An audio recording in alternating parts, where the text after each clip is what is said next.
شروع اس قادر مطلق کے نام سے جو نہ صرف رحمت بلکہ عذاب پر بھی مکمل قدرت رکھتا ہے۔ ناظرین و سامعین، ایک ایسا انسان جس کی وجہ سے 70,000 اسرائیلی عذاب الہی کا نشانہ بنے، وہ کون تھا؟ آخر اس نے ایسی کیا تدبیر اختیار کی تھی جو 70,000 بنی اسرائیل کی ہلاکت کا سبب بنا؟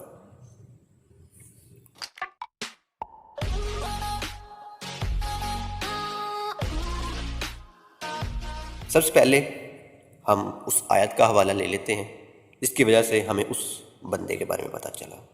سورہ الاعراف آیت نمبر 175 میں رب کریم فرماتا ہے، اور اے محبوب انہیں اس آدمی کا حال سناؤ جسے ہم نے اپنی آیات عطا فرمائی تو وہ ان سے صاف نکل گیا، پھر شیطان اس کے پیچھے لگ گیا تو وہ آدمی گمراہوں میں سے ہو گیا۔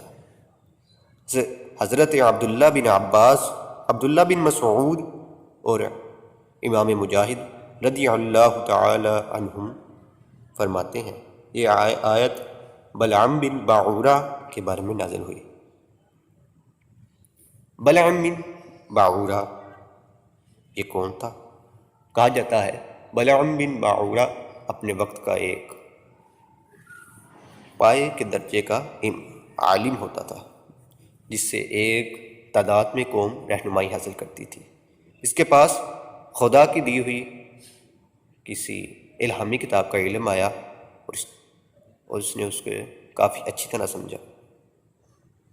یہ وہ وقت تھا جب حضرت موسیٰ نے جبارین سے جنگ کا ارادہ کیا اور سرزمین شام میں نزول فرمایا، تو بلعم بن باعورہ کی قوم اس کے پاس آئی اور کہنے لگی حضرت موسیٰ بہت تیز مزاج ہیں اور ان کے پاس بڑا لشکر ہے، وہ یہاں اس لیے آئے ہیں تاکہ ہم سے جنگ کریں اور ہمیں ہمارے شہروں سے نکال دیں اور ہماری بجائے بنی اسرائیل کو اس سرزمین میں آباد کریں۔ تیرے پاس اس میں عزم ہے اور تو ایسے شخص ہو کہ تمہاری دعا اللہ رد نہیں کرتا، تم اللہ سے دعا کرو کہ وہ انہیں یہاں سے بھگا دے۔ قوم کی بات سن کر بلعم بن باعورہ نے کہا افسوس ہے تم پر، حضرت موسیٰ اللہ تعالیٰ کے نبی ہیں، ان کے ساتھ فرشتے اور ایماندار لوگ ہیں، اس لیے میں ان کے خلاف بد دعا نہیں کر سکتا۔ مجھے اللہ تعالیٰ کی طرف سے جو علم ملا ہے اس کا تقاضا یہ ہے کہ اگر میں نے حضرت موسیٰ علیہ السلام کے خلاف ایسا کیا تو میری دنیا و آخرت برباد ہو جائے گی۔ قوم نے جب گریہ ازاری کے ساتھ مسلسل اصرار کیا تو بلعم نے کہا اچھا میں اپنے رب کی مرضی طلب کر لوں۔ بلعم کا یہی طریقہ تھا کہ جب کبھی دعا کرتا تو پہلے مرضی الہی معلوم کر لیتا اور خواب میں اسے جواب مل جاتا، چنانچہ اس نے اسی مرتبہ ایسا ہی کیا۔ حضرت موسیٰ اور ان کے ساتھیوں کے خلاف دعا کرنے کے بارے میں پوچھا، اسے خواب میں پتہ چلا اور اس نے اپنی قوم سے کہا میں نے اپنے رب سے اجازت چاہی مگر میرے رب نے ان کے خلاف بد دعا کرنے کی مماعنت فرما دی ہے۔ پھر اس قوم نے اسے ہدیے اور نذرانے دیے، انہیں اس نے قبول کر لیا۔ اس کے بعد قوم نے اس سے دوبارہ بد دعا کرنے کی درخواست کی تو دوسری مرتبہ بلعم نے رب تبارک و تعالیٰ سے اجازت چاہی۔ اب کی بار اسے کچھ جواب ہی نہ ملا تو اس نے قوم سے کہا مجھے اس مرتبہ کچھ جواب ہی نہیں ملا۔ وہ لوگ کہنے لگے کہ اگر اللہ تعالیٰ کو منظور نہ ہوتا تو وہ پہلے کی طرح دوبارہ بھی صاف منع فرما دیتا۔ پھر قوم نے اور بھی زیادہ اصرار کیا حتیٰ کہ وہ ان کی باتوں میں آ گیا، چنانچہ بلعم بن باعورہ اپنی غدی پر سوار ہو کر ایک پہاڑ کی طرف روانہ ہو گیا۔ غدی نے اسے کئی مرتبہ گرایا اور پھر سوار ہو جاتا حتیٰ کہ اللہ جل جلالہ کے حکم سے غدی نے اس سے کلام کیا اور کہا افسوس اے بلعم کہاں جا رہے ہو؟ کیا تم دیکھ نہیں رہے کہ فرشتے مجھے جانے سے روک رہے ہیں؟ شرم کرو، کیا تم اللہ تعالیٰ کے نبی اور فرشتوں کے خلاف بد دعا کرنے لگے ہو؟ بلعم پھر بھی باز نہ آیا اور آخر کار وہ بد دعا کرنے کے لیے اپنی قوم کے ساتھ پہاڑ پر چڑھ گیا۔ اب بلعام جو بد دعا کرتا اللہ تعالیٰ اس کی زبان کو اس کی قوم کی طرف پھیر دیتا، اور وہ اپنی قوم کے لیے جو دعائے خیر کرتا تو بجائے اس کی قوم کے بنی اسرائیل کا نام اس کی زبان پر آ جاتا۔ یہ دیکھ کر اس کی قوم نے کہا، اے بلعام تو یہ کیا کر رہا ہے؟ بنی اسرائیل کے لیے دعا اور ہمارے لیے بد دعا، ایسا کیوں کر رہا ہے؟ بلعام نے کہا، یہ میرے اختیار کی بات نہیں رہی، میری زبان میرے قبضے میں نہیں رہی، اللہ تعالیٰ کی قدرت مجھ پر غالب آ چکی ہے۔ اتنا کہنے کے بعد اس کی زبان نکل کر اس کے سینے پر لٹک گئی۔ اس نے اپنی قوم سے کہا، میری تو دنیا و آخرت خراب ہو گئی، اب میں تمہیں ان کے خلاف ایک ایسی تدبیر بتاتا ہوں کہ جو تمہارا کام مکمل طور پر بنا دے گی۔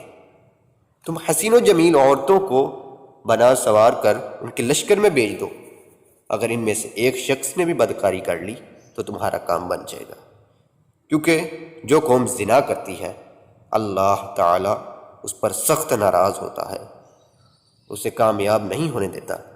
چنانچہ بلعام کی قوم نے ایسا ہی کیا۔ جب عورتیں بن سور کر لشکر میں پہنچی تو ایک کنعانی عورت بنی اسرائیل کے ایک سردار کے پاس سے گزری تو وہ اپنے حسن و جمال کی وجہ سے اسے پسند آ گئی۔ حضرت موسیٰ علیہ السلام کے منع کرنے کے باوجود اس سردار نے اس عورت کے ساتھ بدکاری کی۔ اس کی پاداش میں اسی وقت بنی اسرائیل پر طاعون مسلط کر دیا گیا۔ حضرت موسیٰ کا مشیر اس وقت وہاں موجود نہ تھا۔ جب وہ آیا، اس نے بدکاری کا قصہ معلوم ہونے کے بعد مرد و عورت دونوں کو قتل کر دیا۔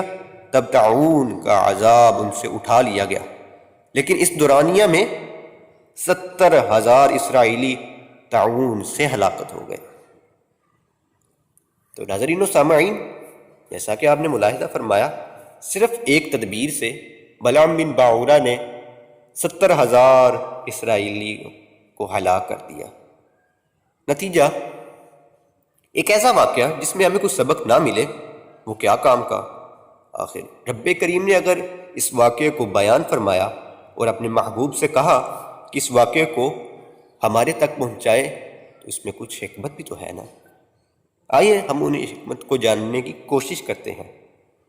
نمبر ایک ایسا انسان جو بہت ہی متقی ہے، پرہیزگار ہے، نمازیں پڑھتا ہے، حج کرتا ہے، رمضان کے روزے رکھتا ہے، غرض ہر عبادت کرتا ہے، اور اگر وہ اپنے دل میں یہ خیال رکھتا ہے کہ بھائی میں تو بہت ہی اعلیٰ درجے کا، اعلیٰ و عرفہ درجے کا بندہ ہوں، کچھ اس کی خام خیالی ہے، جیسا کہ بلعام بن باعورہ کے بارے میں بتایا گیا کہ اس کے پاس کسی ایک الہامی کتاب کا علم آیا اور وہ اسے اچھی طرح جانتا تھا، مگر وہ بھی گمراہ ہو گیا، جیسا کہ آپ نے ملاحظہ فرمایا۔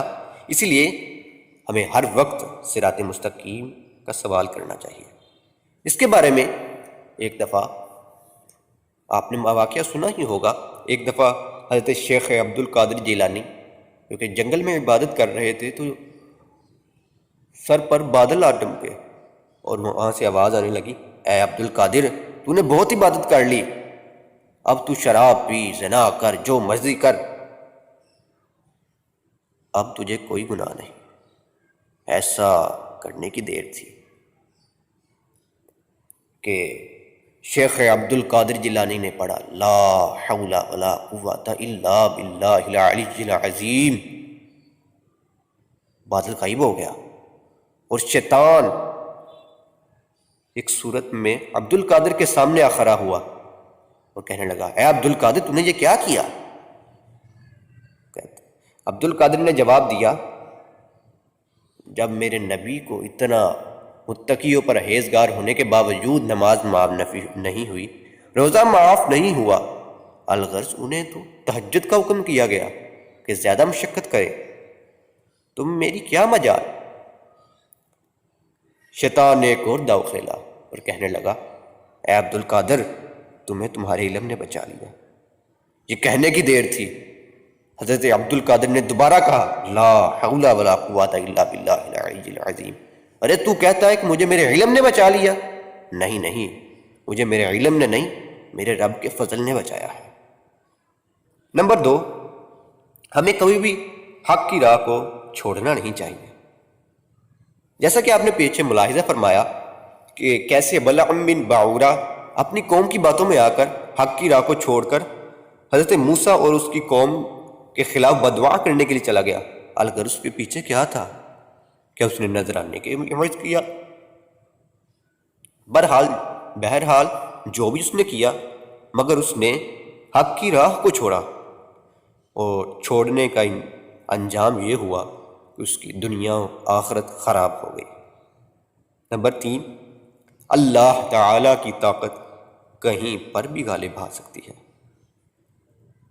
جیسا کہ آپ نے پیچھے ملاحظہ فرمایا کہ بلعام بن باعورہ جب پہاڑی پر چڑھا تو اس نے اپنی قوم کے لیے دعائے خیر کرنا چاہیے اور حضرت موسیٰ کی قوم کے لیے بد دعا کرنی چاہیے، مگر بنی اسرائیل کے حق میں وہ دعا کر دیتا اور اپنی قوم کے حق میں وہ بد دعا کر دیتا، اور جب اسے معلوم کیا گیا تو کہنے لگا مجھ پر رب کریم کی طاقت غالب آ چکی ہے۔ تو اسی لیے ہمیں اپنے اعمال پر غور کرنا چاہیے کہ رب کریم کی پکڑ کہیں بھی آ کر ہمیں پکڑ سکتی ہے، جیسا کہ قرآن مجید میں فرمایا میرے رب کی پکڑ بڑی سخت ہے۔ اسی لیے ہمیں اپنی رب کی پکڑ سے ڈرنا چاہیے۔ نمبر 4، اور نہایت ہی اہم، زنا سے بچنا چاہیے۔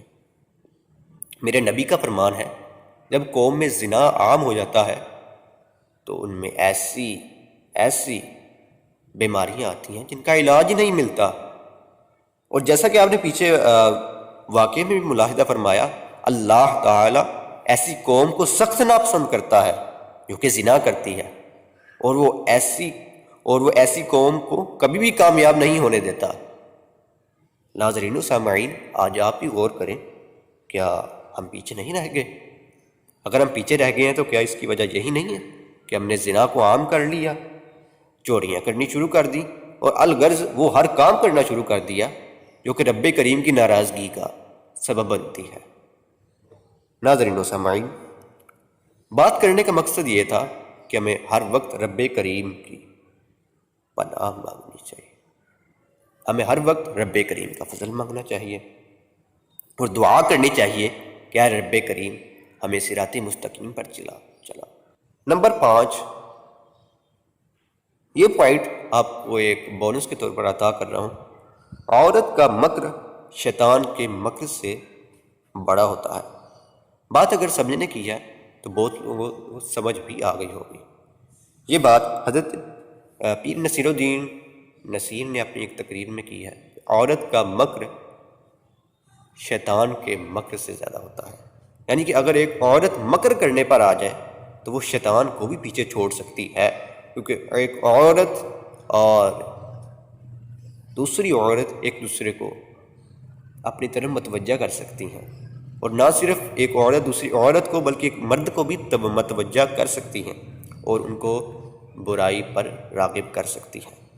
اسی پر ایک آپ کو مسئلہ بھی سمجھا دیتا ہوں کہ پردہ صرف عورت کا نہیں ہے، مرد کا بھی ہے، اور پردہ صرف مرد کا نہیں ہے، عورت کا بھی ہے، دونوں پر برابر شریعت لاگو ہوتی ہے۔ اگر ایک مرد کو یہ حکم ہے کہ وہ اپنی نظریں نیچی کرے تو ایک عورت کے لیے بھی ایک حکم ہے کہ وہ بھی اپنی نظریں نیچی کرے۔ اگر ایک مرد اپنے آپ کو فحاشیوں وغیرہ کے برائیوں سے دور رکھتا ہے تو پھر عورت کا بھی یہ حق بنتا ہے کہ وہ اس سے دور رہے۔ جزاک اللہ خیرہ، امید ہے آپ کو واقعے کی سمجھ آئی ہوگی اور نتائج سے آپ بخوبی آگاہ ہوئے ہوں گے، کیونکہ ماننا یہ ہے کہ جس واقعے سے ہمیں کچھ سبق نہیں ملتا وہ واقعہ ہمارے کیا کام کا، اور اللہ تعالیٰ نے اپنے لا ریب کلام میں فرماتا ہے ہم ایسے ہی آیات کو کھول کر بیان کرتے ہیں تاکہ تم ہدایت پاؤ۔ وآخر دعوانا ان الحمدللہ رب العالمین۔ دعاؤں میں یاد رکھیے گا، اللہ حافظ۔ Pulling up black windows once you go down. You must be crazy if you think that I'ma slow down. Don't wanna hear it talking shit from the drama. Keep it coming, I'm